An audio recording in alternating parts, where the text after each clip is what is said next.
Enemy Territory Quake Wars, it's a brand new title from id Software in development at Splash Damage. It's the spiritual successor to Wolfenstein Enemy Territory, but taken into the Quake universe. So this is a game that has advanced the technology of the game, has a greater focus on team play, but takes place during the initial Strogg invasion of Earth.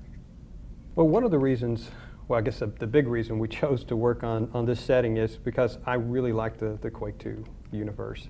That was the original Quake 2 game was something that I worked on as sort of lead designer and producer, and was excited to sort of revisit that.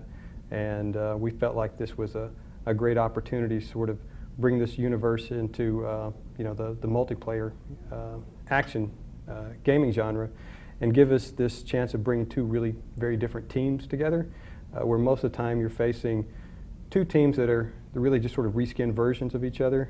This gives us the opportunity to have the GDF, which are Earth forces that have conventional weaponry, and they're being invaded by the Strogg forces, which have alien technology.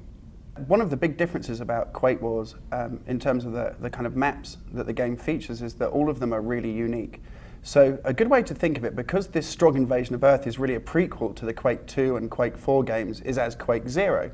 So we're talking about 60 years in the future, around 2060.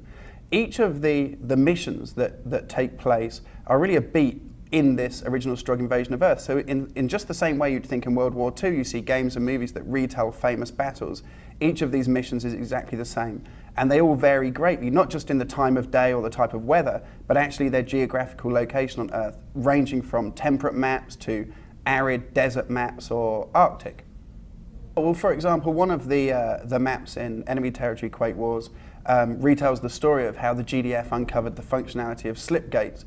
Now, in the Quake story, using the slip gates was how they launched the retaliation against Strogos. So being able to tell people how that came about, how they captured this technology, and how they were able to launch this retaliation is a good feature of the game. And most of the maps follow that. So there are homages to early things like, you know, early versions of the blaster or the railgun, and certain types of technology that existed for the Strogg that the GDF ultimately figure out, like the dropships that they use to launch their attack on Strogos. If you're familiar with the original Wolfenstein Enemy Territory, you'll be familiar with the basics of the character class structure that we have in Enemy Territory Quake Wars. What we've done is we've went back to the drawing board and looked at what, you know, we wanted a defense class, we wanted an assault class, we wanted a support class, and so we've taken that theory, we've broken up into things like soldiers and medics and engineers and technicians and such. Each class, once again, like it did with Wolf-E-3, plays a really important role in the game.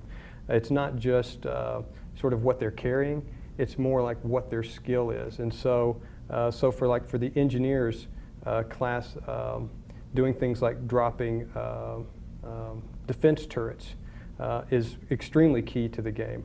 Or the field ops or oppressor class being able to call in fire support and drop in the type of fire support they want directly into the battlefield plays a key role into the game. And so I would say that like in Wolf-E-3, where the character classes were just vital to the gameplay and working together as a team was important, we tried to carry that forward.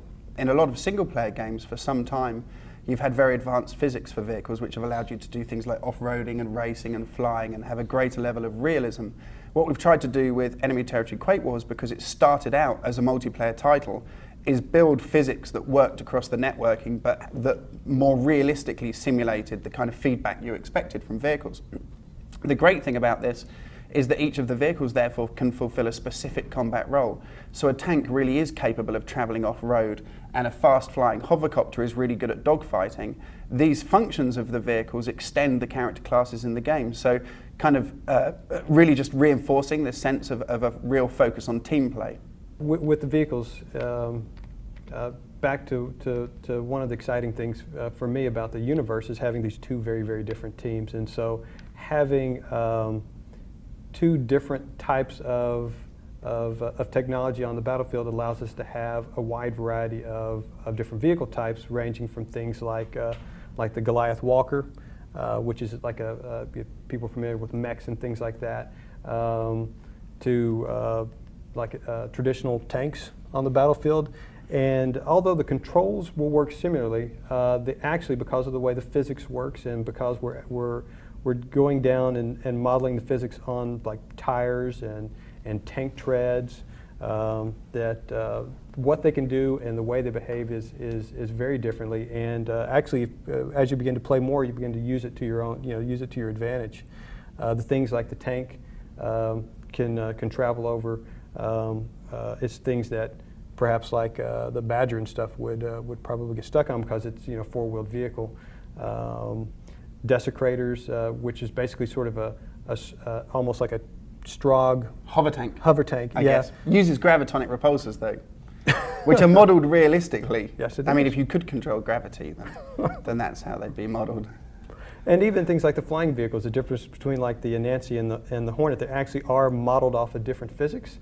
And their flying controls are similar, but the things you can do with them once you begin to learn sort of more advanced skills with them is actually quite a bit different. So, well, I mean, if you're dogfighting, for example, between an Anansi and a Hornet, the Anansi is the GDF human hovercopter. So this is effectively a ground effect vehicle, but it can get to quite high altitude, and it has thrusters on the side that propel it forward, and it has air brakes.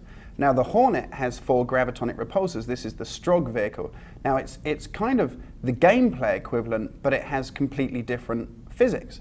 And what this means is that while you're dogfighting in an Anansi, you might pull off traditional moves like loops or barrel rolls to lose altitude really fast so that you can get out of the kind of the combat cone of the Hornet. The Hornet can roll and gain altitude upwards. So it adds this really interesting dynamic to the way that you dogfight. It's not kind of the traditional approach. And this is the same whether it's the Anansi hovercopter fighting against the Hornet or the GDF Titan tank against the Strog Heavy Walker Goliath, or even, for example, the hog truck for the Strog, which is just a kind of crazy scout ramming device that you just point at stuff and boost at them and it will just pile straight through things. Kevin was the lead designer on Quake 2, and I was the lead designer working with Kevin as creative director on Wolfenstein Enemy Territory. So we'd worked together for a couple of years, prior to Quake Wars. And I think it must have been the summer of 2003 we started working on the design. Mm-hmm. And then I guess maybe about 6 to 9 months we did research and development, figuring out what the technology was going to be, how the design for the game was going to work, writing the 300-page game design document. And so I guess it's probably about a year in research and development and maybe another year and a half in proper production. Yeah, as far as when you're looking at some of the base ideas for the game, they really began back with Wolf MP. And just like with any game, you have a ton of ideas that you want to get done and you plan for, and some of them fit with the current game design, some of them are a little bit outside of what the game design is all about. And so you sort of save those and build those up, and so I was pretty excited after Wolf MP to go on to do Wolf Enemy Territory and the same thing. I really liked the gameplay we developed. I liked the team play. I liked the way the character classes work together. And so it was just almost, I wouldn't even say it was the day after. We were actually working on the design for it while we were doing a month or so while we were finishing Wolfenstein Enemy Territory. Yeah. But it has been a natural evolution between Return to Castle Wolfenstein multiplayer, which was the first game to introduce objective-based gameplay. So prior to that, all anybody did was capture flags and play deathmatch. And then when you moved into Wolfenstein Enemy Territory, we added character advancement and campaign length, persistence across the battlefield, and reinforced this sense of missions and things. And Quake Wars really is kind of a generative evolution of that same kind of philosophy of game design, of a really strong focus on team play, keeping all of the players involved.